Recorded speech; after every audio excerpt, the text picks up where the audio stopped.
দ্বিপক্ষীয় সম্পর্ক শক্তিশালী করতে সরকার প্রতিশ্রুতিবদ্ধ বলেছেন প্রধানমন্ত্রী।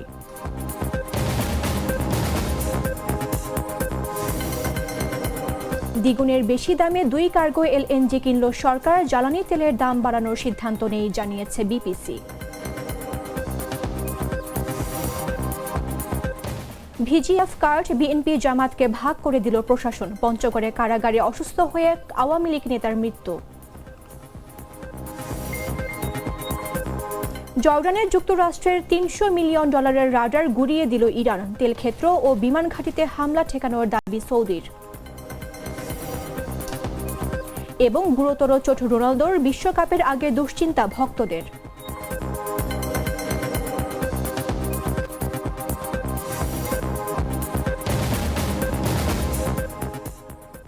আমন্ত্রণ দুপুর 1টা নিউজে, আপনাদের সাথে রয়েছে আমি মামদোহা রাইসা। মশলা বদলে ফেলেছি, এবার আপনিও বদলে ফেলুন। একবার প্রাণ গুঁড়া মশলা ব্যবহার করেই দেখুন। পারস্পরিক শ্রদ্ধা, সহযোগিতা ও আস্থার ভিত্তিতে বিশ্বের বিভিন্ন দেশের সঙ্গে সম্পর্ক আরও শক্তিশালী করতে সরকার প্রতিশ্রুতিবদ্ধ বলে জানিয়েছেন প্রধানমন্ত্রী তারেক রহমান। বাংলাদেশ সবসময় দ্বিপক্ষীয় ও বহুপক্ষীয় সম্পর্ককে অত্যন্ত গুরুত্ব দেয় বলেও উল্লেখ করেন তারেক রহমান। শুক্রবার রাষ্ট্রীয় অতিথি ভবন যমুনায় কূটনীতিকদের সম্মানে আয়োজিত এক ইফতার মাহফিলে তিনি একথা বলেন। প্রধানমন্ত্রীর প্রেস সচিব সালেহা শিবলি প্রধানমন্ত্রীর উদ্ধৃতি দিয়ে এসব তথ্য জানান। প্রধানমন্ত্রী সন্ধ্যায় রাজধানীতে রাষ্ট্রীয় অতিথি ভবন যমুনায় কূটনীতিকদের সম্মানে ইফতার মাহফিলের আয়োজন করেন। ঢাকায় নিযুক্ত বিভিন্ন দেশের রাষ্ট্রদূত ও বিদেশি মিশনের প্রতিনিধিরা, মন্ত্রিসভার সদস্য এবং সংসদ সদস্যরা ইফতার মাহফিলে অংশ নেন। ইফতারের পূর্বে দেওয়া বক্তব্যে তারেক রহমান বলেন, আজকের এই ইফতার শুধু একটি আনুষ্ঠানিক আয়োজন নয়, এটি আমাদের স্মরণ করিয়ে দেয় নানা জাতি, ধর্ম ও সংস্কৃতির মানুষের পারস্পরিক সম্মান, সহমর্মিতা ও ঐক্যের গুরুত্বের কথা। এই মূল্যবোধই একটি শান্তিপূর্ণ ও সহনশীল সমাজ গঠনের ভিত্তি।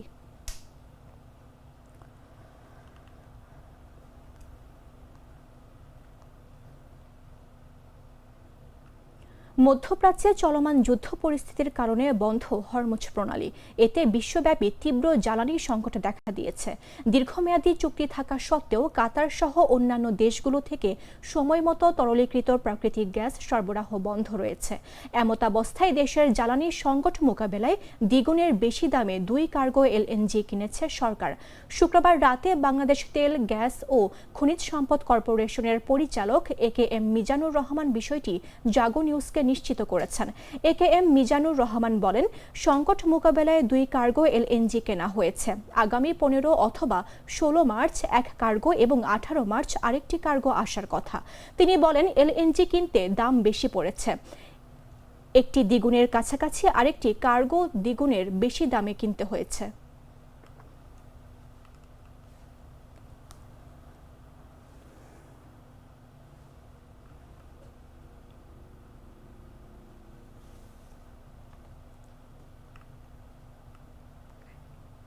বর্তমান সংকটময় পরিস্থিতিতে দেশের জ্বালানি তেলের মূল্য বৃদ্ধির বিষয়ে সরকার এখনও কোনো সিদ্ধান্ত নেয়নি বলে জানিয়েছে বাংলাদেশ পেট্রোলিয়াম কর্পোরেশন।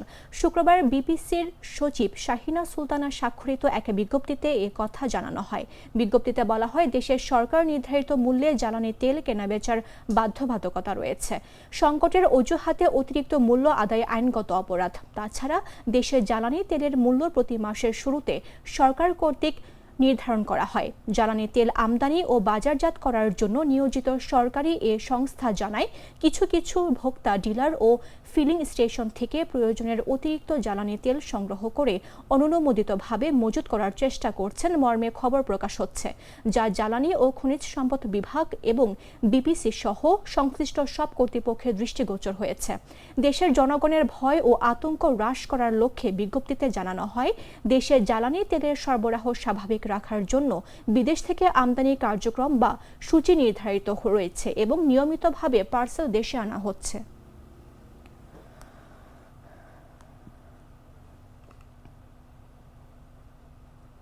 ডান কফি ক্যান্ডি, কররা কফি, কঠিন স্বাদে, হাইকে বলো বাই।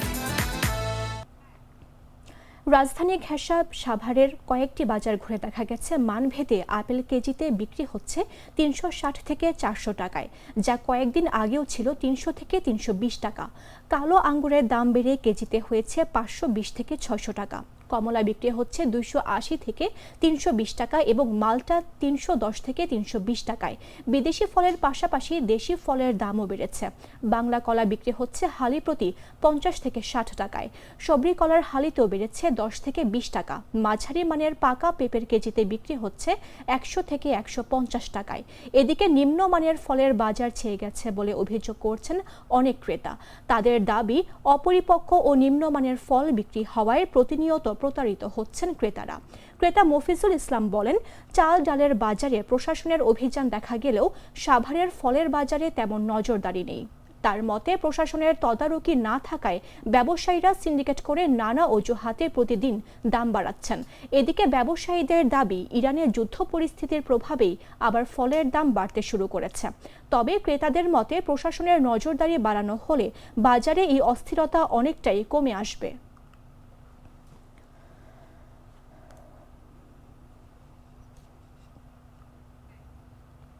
পাবনার ঈশ্বরদীতে ঈদুল ফিতর উপলক্ষে দুস্থ পরিবারের জন্য বরাদ্দকৃত ৪৬২৫টি ভিজিএফ কার্ড স্থানীয় প্রশাসনের মাধ্যমে বিএনপি ও জামায়াতের ইসলামের নেতাদের মধ্যে ভাগ করে দেওয়া হয়েছে। বৃহস্পতিবার বিকালে ঈশ্বরদী পৌরসভার সম্মেলন কক্ষে অনুষ্ঠিত বৈঠকে এ কার্ডগুলো বিতরণ করা হয়।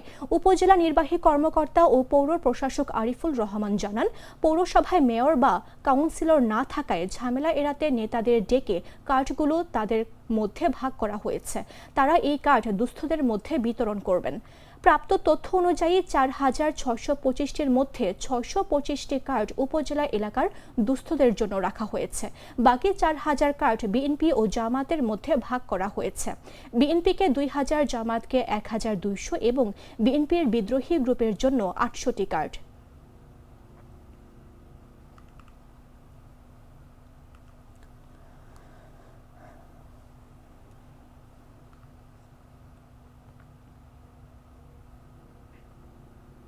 পঞ্চগড় জেলা কারাগারে অসুস্থ হয়ে মারা গেছেন কার্যক্রম নিষিদ্ধ আওয়ামী লীগের দেবীগঞ্জ উপজেলার সাবেক সাংগঠনিক সম্পাদক ও সাবেক জেলা পরিষদ সদস্য হারুনুর রশিদ।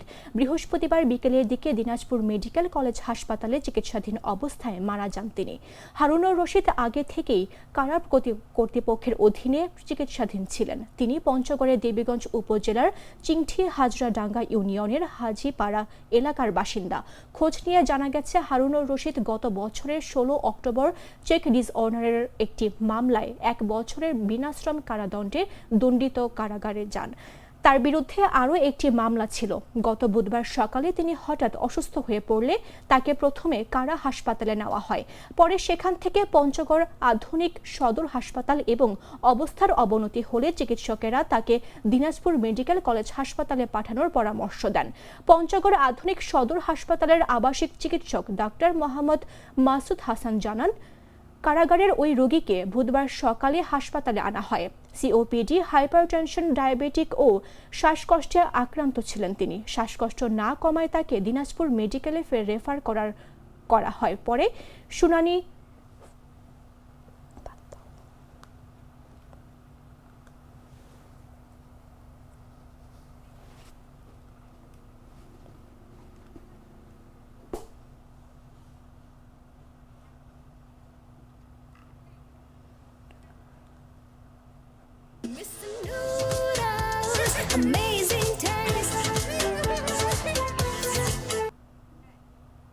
জানাবো আন্তর্জাতিক সংবাদ।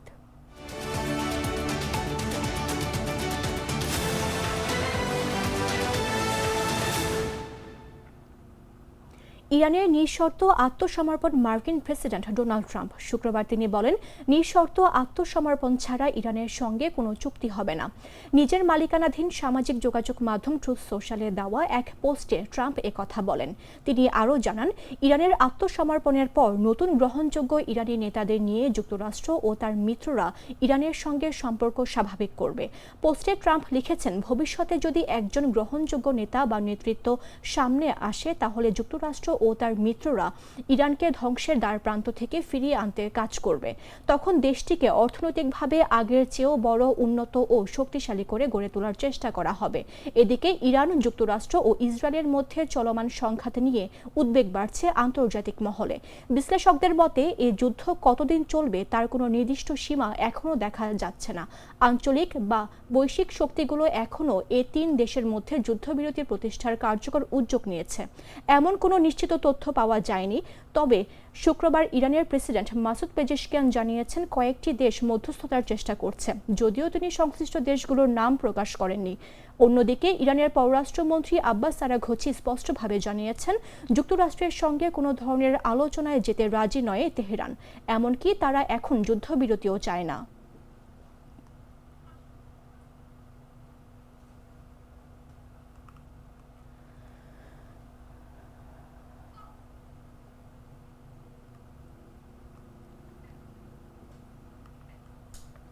মধ্যপ্রাচ্যে মোতায়েন করা মার্কিন ক্ষেপণাস্ত্র প্রতিরক্ষা ব্যবস্থার অন্যতম প্রধান স্তম্ভ AN/TPY-2 রাডার ব্যবস্থা ধ্বংস করেছে ইরান। জর্ডানের মুওয়াফাক সালতি বিমান ঘাঁটিতে অবস্থিত এই রাডারটি মূল্য প্রায় $300 মিলিয়ন। সংশ্লিষ্ট মার্কিন কর্মকর্তার বরাতে এই চাঞ্চল্যকর তথ্য নিশ্চিত করেছে প্রভাবশালী সংবাদ মাধ্যম ব্লুমবার্গ। স্যাটেলাইট থেকে পাওয়া ছবিতে দেখা গেছে যুদ্ধের প্রাথমিক দিনগুলোতে ইরানের নিখুঁত হামলায় RTX কর্পোরেশনের তৈরি এই রাডার এবং এর আনুষঙ্গিক সরঞ্জামগুলো ধ্বংস হয়ে গেছে। এটি মূলত যুক্তরাষ্ট্রের অত্যন্ত উন্নত থার্ড ক্ষেপণাস্ত্র প্রতিরক্ষা ব্যবস্থার চোখ হিসেবে কাজ করত। Foundation for defence of democracies এর তথ্য মতে গত 28 ফেব্রুয়ারি এবং 3 মার্চ জর্ডানে দুটি ইরানি হামলা পরিচালিত হয়। যদিও প্রাথমিকভাবে সেগুলো প্রতিহত করার দাবি করা হয়েছিল, তবে এখন রাডার ধ্বংসের বিষয়টি প্রকাশ্যে আসায় মার্কিন সামরিক সক্ষমতা নিয়ে প্রশ্ন উঠছে। থিঙ্ক ট্যাঙ্কটির center on military and political পাওয়ারের উপপরিচালক রায়ান ব্রবস্ট বলেন, যদি সত্যিই থার্ড রাডার লক্ষ্য করে হামলা সফল হয়ে থাকে তাহলে এটি এখন পর্যন্ত ইরানের সবচেয়ে সফল হামলাগুলোর একটি হিসেবে বিবেচিত হবে।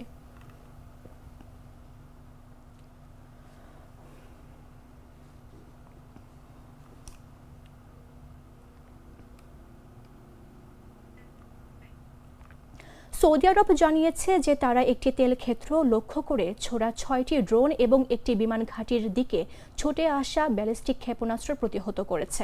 দেশটির প্রতিরক্ষা মন্ত্রণালয়ের মুখপাত্র সামাজিক মাধ্যম এক্সে এ তথ্য জানিয়েছেন। ড্রোনগুলো দেশের দক্ষিণের বিশাল একটি মরুভূমি এলাকায় প্রতিহত করা হয়েছে। ওই মরুভূমিতে বিপুল তেলের মজুত রয়েছে, যার মধ্যে সায়বাহ তেলক্ষেত্র অন্যতম। প্রতিরক্ষা মন্ত্রণালয়ের মতে এই তেলক্ষেত্রেই ইরানের হামলার লক্ষ্যবস্তু ছিল। সৌদি আমরাকো জানিয়েছে এই তেলক্ষেত্র থেকে প্রতিদিন প্রায় 10 লাখ ব্যারেল তেল উৎপাদন হয়। এছাড়া একটি ব্যালিস্টিক ক্ষেপণাস্ত্র প্রিন্স সুলতান বিমান ঘাঁটির দিকে যাচ্ছিল বলেও জানানো হয়েছে। ইরানে হামলার আগে ফেব্রুয়ারিতে মার্কিন বিমান বাহিনী তাদের সামরিক উপস্থিতি বাড়াতে এই ঘাঁটিকে ব্যবহার করেছিল।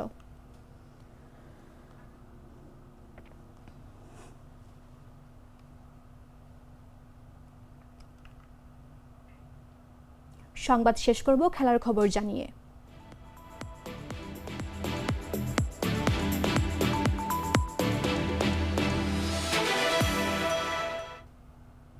হঠাৎই চোটে পড়লেন ক্রিশ্চিয়ানো রোনালদো। শুধু তাই নয়, আল নাসর তারকার হ্যামস্ট্রিং চোট প্রত্যাশার চেয়ে গুরুতর বলে জানিয়েছেন দলের কোচ হোর্হে হেসুস। শুক্রবার তিনি জানান দ্রুত সেরে উঠতে রোনালদো মাদ্রিদে চিকিৎসা করাতে যাচ্ছেন। বিশ্বকাপে ঠিক 3 মাস আগে রোনালদোর চোট তার ভক্তদের মধ্যে দুশ্চিন্তা বাড়িয়ে দিয়েছে।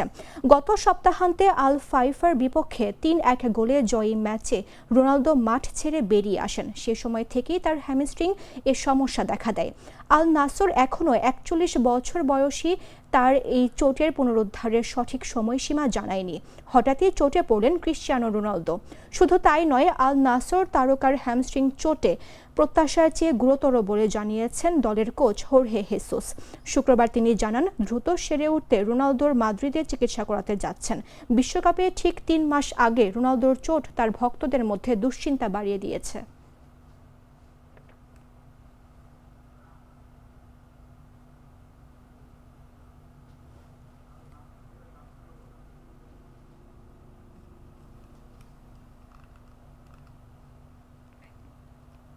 সংবাদ শেষ করার পূর্বে শিরোনামগুলো জানিয়ে দিচ্ছে আরও একবার।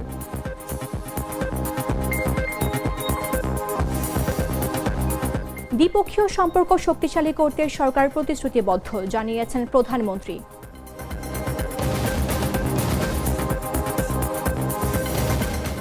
দ্বিগুণের বেশি দামে 2 কার্গো এলএনজি কিনল সরকার, জ্বালানি তেলের দাম বাড়ানোর সিদ্ধান্ত নিয়ে জানিয়েছে বিপিসি।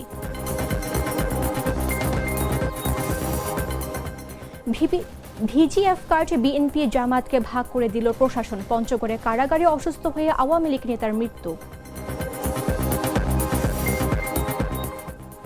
জর্ডানে যুক্তরাষ্ট্রে $300 মিলিয়ন রাডার গুঁড়িয়ে দিল ইরান, তেলক্ষেত্র ও বিমান ঘাঁটিতে হামলা ঠেকানোর দাবি সৌদির। এবং গুরুতর চোট রোনালদোর, বিশ্বকাপের আগে দুশ্চিন্তা ভক্তদের।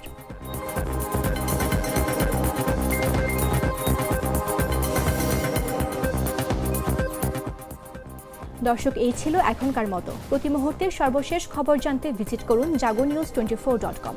ফলো করুন আমাদের ভেরিফাইড ফেসবুক পেজ এবং সাবস্ক্রাইব করুন জাগো নিউজের ইউটিউব চ্যানেল। ধন্যবাদ সবাইকে।